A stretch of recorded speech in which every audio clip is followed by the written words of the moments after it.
अस्सलाम वालेकुम गाईज, आदाब, नमस्ते आणि जय महाराष्ट्र। मी आपला शेख मिराज आपलं स्वागत करतोय माझ्या नव्या एका यूट्यूबच्या ब्लॉगमध्ये। आजचा जो ब्लॉग आहे फार महत्त्वाचा होणार आहे। शेवटपर्यंत ब्लॉग बघायला विसरू नका, स्किप करू नका। बिग बॉस मराठी 2024चा जो विजेता सूरज असणार आहे का निक्की तांबोळी की आणखीन कोण, हे जाणून घेण्यासाठी हा पूर्ण व्हिडिओ तुम्ही बघत राहा। समझ रहे हो ना। असं आहे की आतापर्यंत आपण बरेच एपिसोड बघितलेले आहेत आणि त्या एपिसोड मध्ये बघत असताना आपल्याला सर्वांना माहितीच पडलेलं आहे की काय काय नेमकं सुरू आहे। आता काल राखीबाई येऊन गेल्याच्या नंतर बिचुकले सर आले, बरेच लोक आले त्याच्यामध्ये, पण बिचुकले सर कोणावरती कडाळले हे सुद्धा तुम्हाला माहित आहे।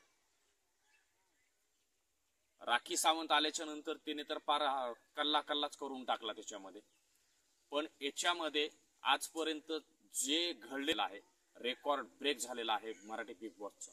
आजपर्यंत एवढी टीआरपी कुठल्याही शोला मराठीमध्ये भेटलेली नव्हती। जे भाऊचा धक्का जे आपण बघतोय, रितेश देशमुख सर यांच्या फक्त शो हे जज करताय म्हणून ह्याला एवढे टीआरपी भेटलेली।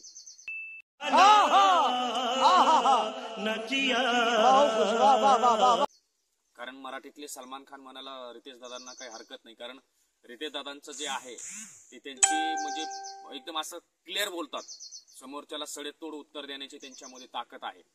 आपण ते सर्वांनी बघितलेलेच।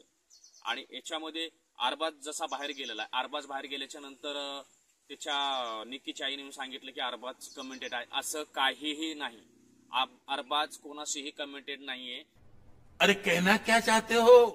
फक्त अरबाज पासून निक्कीला दूर करण्यासाठी हा प्रयत्न केला जातोय।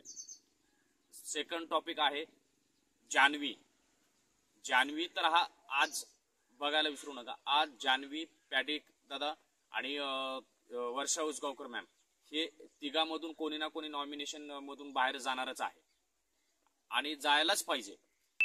खत्म, bye bye, tata, goodbye, गया। कारण ह्यांची जी चलबिचल जी आहे ते नाही, कारण ह्याच्यामध्ये खऱ्या अर्थाने विजय कोण होणार आहे, कोणाच्या हाती ही ट्रॉफी जाणार आहे हे आपल्या सर्वांना माहित आहे। विजेता हा सूरज चव्हाणच होणार आहे आणि तोच झाला पाहिजे, कारण गरीबाचं लेकरू आहे, खूप काबड कष्ट केलेले आहेत। लहानपणीच वडील गेल्याच्या नंतर आई गेली आणि आईला अक्षरशः इलाज करायला पैसे नव्हते, असा त्याचा खडतर प्रवास आहे। ऐकून खूप म्हणजे प्रत्येकाला रडायला येतं। असा भावनिक प्रसंग होता ज्यावेळेला त्याची आत्या आली, त्याच्या बहीण आल्या तिथे, तर येताना त्यांनी गेटवरती त्यांच्या चप्पल काढली। म्हणजे ते किती जमिनीशी जुळलेले आहेत हे आपल्या सर्वांना माहित आहे। आणि खरोखर अल्लाह परमेश्वराकडे एकच मागणं आहे की सूरज हा 2024 मराठी बिग बॉसचा विनर झाला पाहिजे।